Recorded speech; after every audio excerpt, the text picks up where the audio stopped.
Chào các bạn, đã bao giờ bạn tự hỏi rằng để đạt được thành công trong cuộc sống này, những điều gì thực sự quan trọng và cần thiết để học hỏi?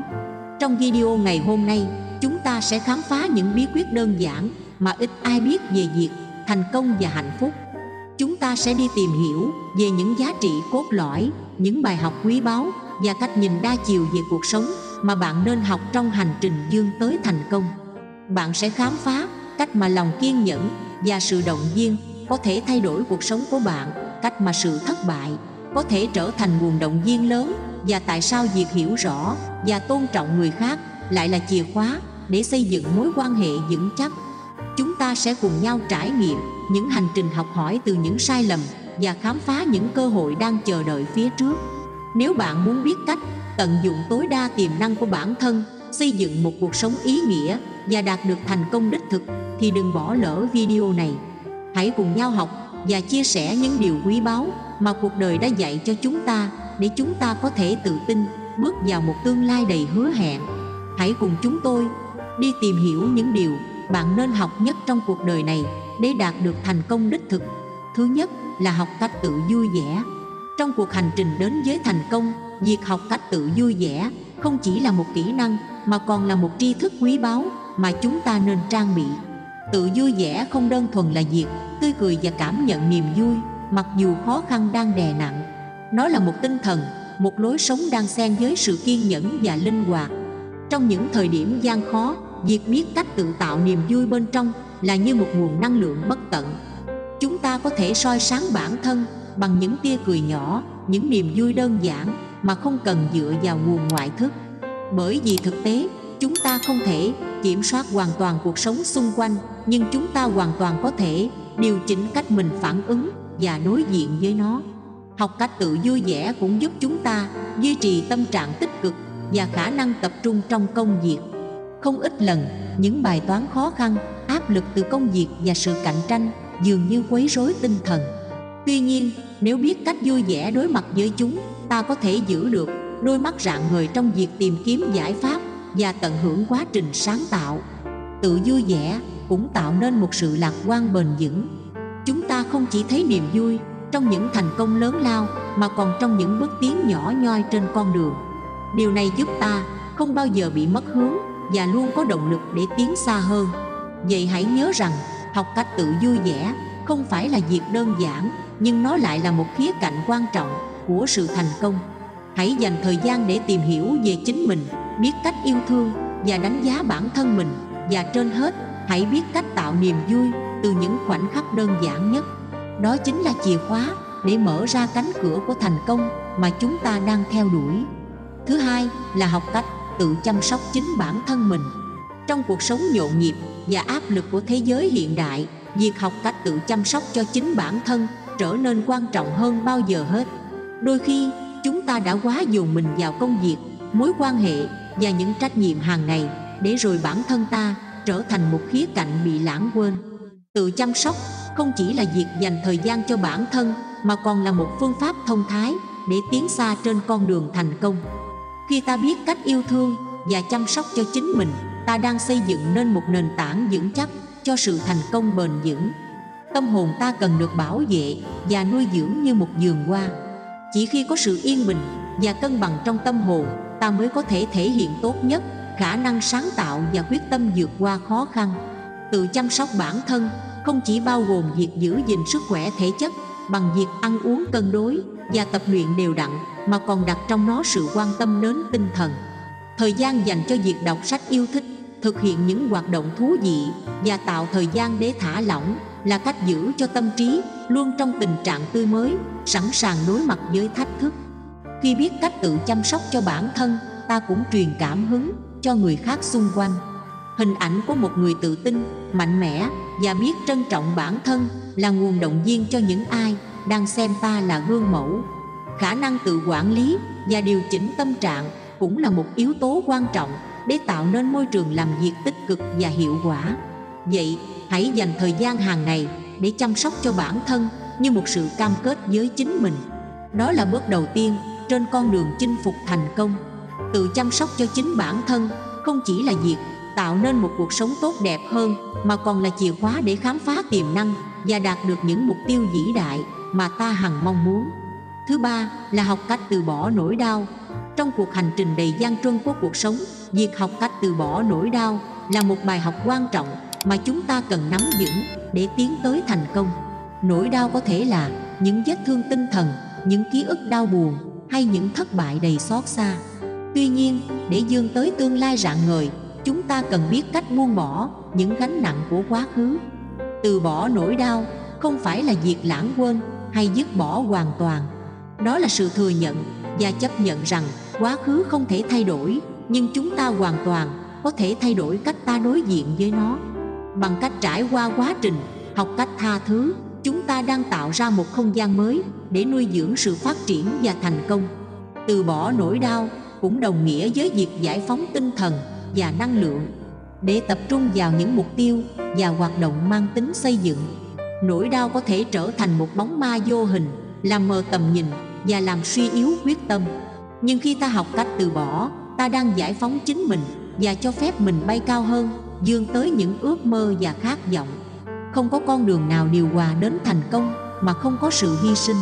Việc học cách từ bỏ nỗi đau cũng là một hành trình hy sinh, tức là hy sinh những cảm xúc tiêu cực để nhường chỗ cho sự phát triển tích cực.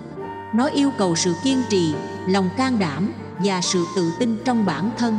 Nhưng mỗi bước đi trên con đường này đều đáng giá, vì chúng mang lại sự tự do và khả năng tạo nên một cuộc sống đáng mơ ước. Vậy hãy dũng cảm học cách từ bỏ nỗi đau để không gì cản trở con đường thành công của bạn. Hãy để những vết thương là những bài học, để quá khứ là nguồn động viên, và để sự tự do và hạnh phúc là những mục tiêu mà bạn luôn theo đuổi. Thứ tư là học cách coi nhẹ được và mất. Trong cuộc hành trình đến với thành công, việc học cách coi nhẹ được mất là một bài học quý báu mà cuộc đời dạy cho chúng ta. Cuộc sống luôn luân phiên giữa những thăng trầm như những đám mây và ánh nắng của một ngày. Khi chúng ta hiểu rằng mất mát là một phần tự nhiên của quá trình này, chúng ta mới có thể vượt qua mọi khó khăn để đạt được những thành tựu vĩ đại. Coi nhẹ được mất không phải là sự tạm bợ trước cảm xúc hay giả tạo sự mạnh mẽ. Nó là một khía cạnh của sự thông thái và sự nhận thức về tính tạm thời của mọi thứ. Như một cơn sóng dữ dội tràn qua bãi biển và rồi trở lại biển xa, những mất mát cũng sẽ trôi qua và để lại những ký ức, bài học và sức mạnh mới. Học cách coi nhẹ được mất giúp ta không bị vùi dập bởi thất bại và thách thức. Thay vì bị rụt rè, ta biết cách đối mặt với những thử thách bằng lòng kiên nhẫn và quyết tâm. Chúng ta không bao giờ thất bại hoàn toàn nếu chúng ta có tinh thần vươn lên sau mỗi lần gục ngã, bởi ta biết rằng còn rất nhiều cơ hội chờ đợi phía trước. Coi nhẹ được mất cũng giúp ta trân trọng hơn những gì chúng ta đang có. Đôi khi chúng ta bị cuốn vào vòng xoáy của tham vọng và khao khát, để rồi quên đi những khoản tiền đích thực của cuộc đời như tình yêu, gia đình và những giây phút đáng nhớ. Khi ta biết trân trọng những điều này, ta mới có thể thực sự giàu có, bởi sự hài lòng và hạnh phúc không thể đo bằng những vật chất.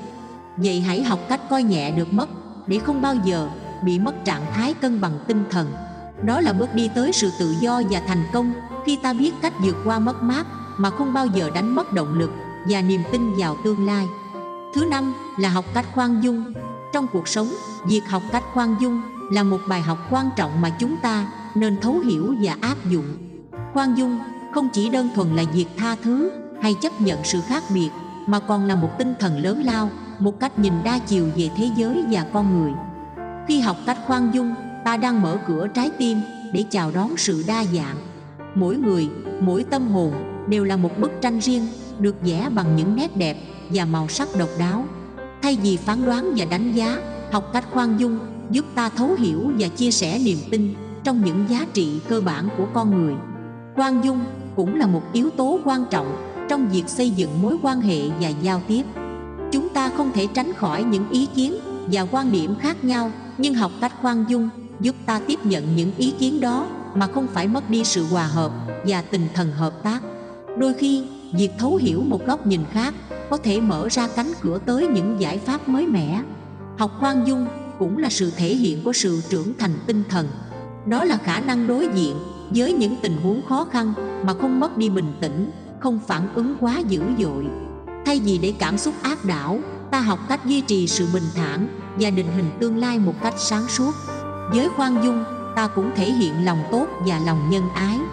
Bởi khi chúng ta biết tha thứ và chấp nhận, ta đang tạo điều kiện cho sự hòa hợp và yêu thương trong xã hội. Khoan dung không chỉ là một đức tính cá nhân, mà còn là một phương tiện để xây dựng một thế giới tốt đẹp hơn.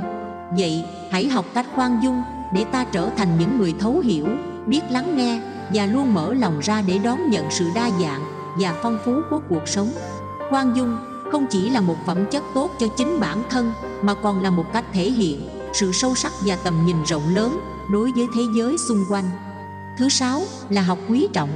Trong cuộc hành trình đến với hiểu biết và trưởng thành, việc học quý trọng là một nguyên tắc cơ bản mà chúng ta nên tuân thủ. Học không chỉ đơn thuần là việc tích lũy kiến thức, mà còn là cách mở rộ tâm hồn và tinh thần để tận hưởng mỗi khoảnh khắc đang xen trong vũ trụ tri thức.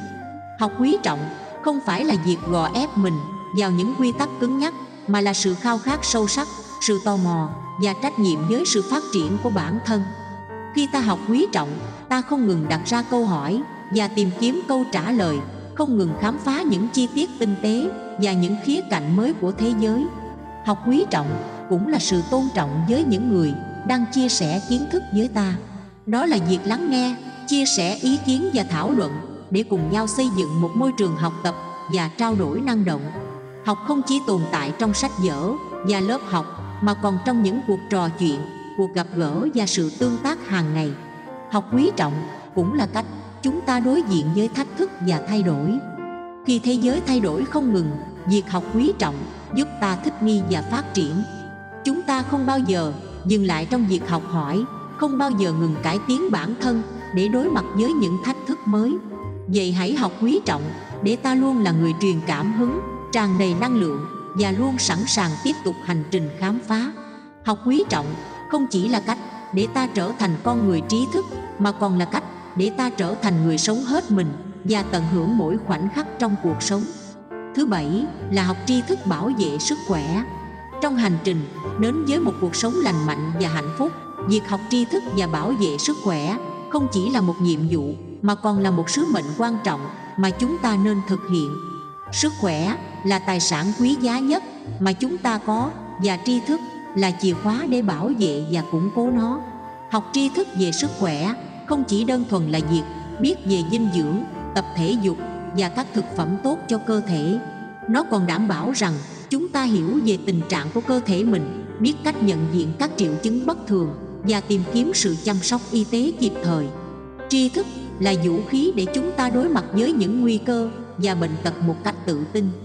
Bảo vệ sức khỏe không chỉ có lợi cho bản thân, mà còn tác động tích cực đến môi trường xã hội.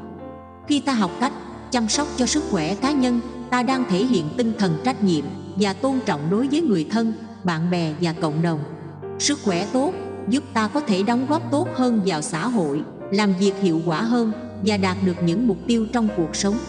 Học tri thức bảo vệ sức khỏe cũng là việc đầu tư vào tương lai. Khi chúng ta học cách duy trì sức khỏe tốt, ta đang xây dựng nền tảng cho một cuộc sống lâu dài và đáng mơ ước. Sức khỏe là nguồn năng lượng cho những khám phá mới, những hành trình thú vị và những thành tựu vĩ đại mà chúng ta luôn khao khát. Vậy, hãy học tri thức để bảo vệ sức khỏe, để ta có thể sống một cuộc sống đầy đủ, ý nghĩa và hạnh phúc. Hãy biết tìm hiểu, cập nhật thông tin và áp dụng những kiến thức vào thực tế hàng ngày. Bởi vì chỉ khi ta hiểu rõ về sức khỏe và biết cách bảo vệ nó, ta mới thực sự có thể tận hưởng mọi khoảnh khắc của cuộc đời. Cuối cùng là học cách tự chủ tài chính, độc lập kinh tế. Trong cuộc sống đầy biến đổi và không chắc chắn, việc học cách tự chủ tài chính và độc lập kinh tế là một bài học quan trọng mà mỗi người chúng ta nên trang bị. Đây không chỉ là việc tích lũy tiền bạc, mà là một tri thức vĩnh cửu, một lối sống có trách nhiệm và một cách thể hiện sự tôn trọng bản thân. Tự chủ tài chính không phải là việc tách rời khỏi xã hội, mà là việc tạo nền móng vững chắc để tự thực hiện giấc mơ của mình. Khi ta biết cách kiểm soát và quản lý nguồn tài nguyên, ta có khả năng tạo ra cơ hội cho chính mình và không phụ thuộc vào sự nhượng bộ hay hỗ trợ từ người khác. Đây là cách để ta thể hiện sự độc lập và sự tự tin trong mọi quyết định và hành động. Độc lập kinh tế không chỉ mang ý nghĩa tài chính mà còn đánh đốn đến tầm nhìn và khát vọng. Khi ta biết tự mình đứng lên và đối mặt với khó khăn, ta có cơ hội để khám phá tiềm năng của bản thân mình. Đây là chặng đường để ta rèn luyện sự sáng tạo, tinh thần khởi nghiệp và khả năng định hình tương lai. Tự chủ tài chính cũng là cách để ta có thể đóng góp tích cực vào xã hội. Khi ta đủ mạnh mẽ tài chính, ta có thể hỗ trợ những người xung quanh và tham gia vào những hoạt động từ thiện. Điều này không chỉ mang lại niềm hạnh phúc cá nhân mà còn giúp ta tạo nên một môi trường xã hội tốt đẹp hơn. Vậy, hãy học cách tự chủ tài chính và độc lập kinh tế để ta có thể xây dựng một cuộc sống đáng giá và ý nghĩa. Hãy đặt mục tiêu, lập kế hoạch và kiên nhẫn thực hiện những bước tiến nhỏ. Bởi vì chỉ khi ta biết cách tự mình tạo ra giá trị và đối mặt với thách thức, ta mới thực sự trở nên mạnh mẽ và tự do trong mọi khía cạnh của cuộc sống. Cuộc hành trình đến với thành công không bao giờ dừng lại, và những điều bạn nên học trong cuộc đời này là nguồn động viên và ánh sáng dẫn đường cho bạn trên con đường này. Nhớ rằng lòng kiên nhẫn, sự thấu hiểu và tôn trọng, khả năng học hỏi từ thất bại và sự độc lập tài chính đều là những giá trị quý báu mà bạn có thể mang theo trong mọi lĩnh vực của cuộc sống. Nếu bạn muốn tiếp tục khám phá thêm về cách xây dựng một cuộc sống thịnh vượng và thành công, hãy đăng ký kênh của chúng tôi ngay bây giờ. Chúng tôi sẽ cùng bạn chia sẻ những câu chuyện, kiến thức và cảm hứng để giúp bạn tiến xa hơn trên con đường mình đã chọn. Hãy bấm nút đăng ký kênh và bật chuông thông báo để không bỏ lỡ bất kỳ nội dung hữu ích nào từ chúng tôi. Cùng nhau chia sẻ và học hỏi để chúng ta có thể đạt được những thành công tốt đẹp nhất trong cuộc đời này. Cảm ơn bạn đã đồng hành cùng chúng tôi và hẹn gặp lại các bạn trong những video tiếp theo.